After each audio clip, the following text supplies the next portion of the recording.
It was a Sunday afternoon. Oh, it was almost dinner time because I ended up going to work. I mean, back then I just worked, right? So like it was like super normal on a weekend to like go to the office, process stuff. You know, I pretty much lived, you know, in work mode. And I remember it was a Sunday morning and I go to the office, and I remember my fiance at the time says, you know, make sure you're home by 5 o'clock. We got dinner at my parents' house tonight. And I'm like, yeah, no problem. And I just got into flow. I don't know about you, man, but sometimes I get into it and I'm like in it and I'm creating and and it just feels good. I don't even look at the time. Correct. And I lift my head up and I'm looking at the clock and it's like 5 something. And I'm like, oh no. So I run home and literally we just bought this new place. I run up the stairs, open the door, and I see her in tears in the kitchen. And I mean, she can't even breathe. She's just like beside herself.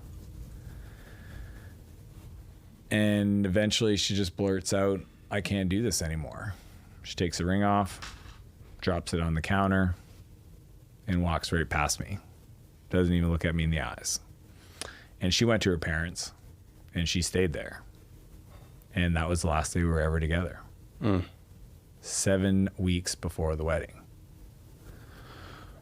So what was crazy is in that moment, everything that I had built to that point, multi-million-dollar company, brand new home, all the accolades, all the team, the infrastructure, the financial resources, everything that I had built to that point was for her, was for our future, was for our, like the family we were going to start. Been there. And the crazy part about it, Brian, she didn't ask me for any of it.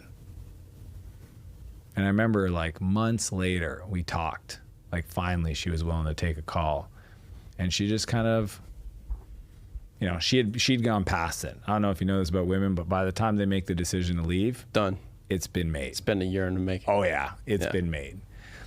And I had the gift from her to explain to me what I could not see.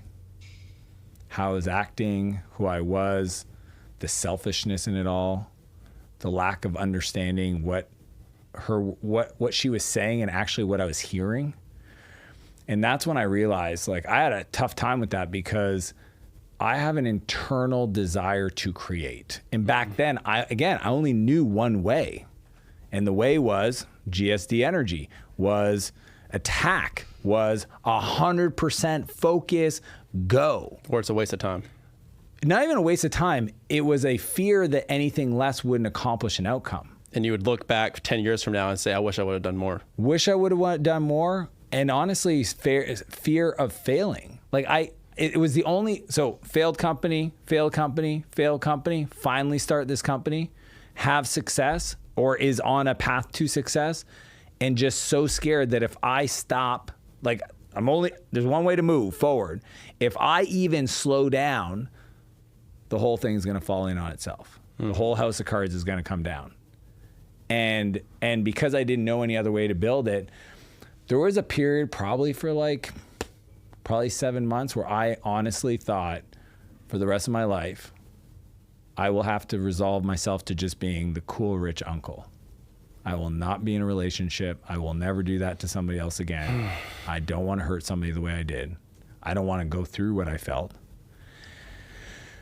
And that was a reality I was willing to accept because that's just all I knew. I'm a creative person. I'm a driven person.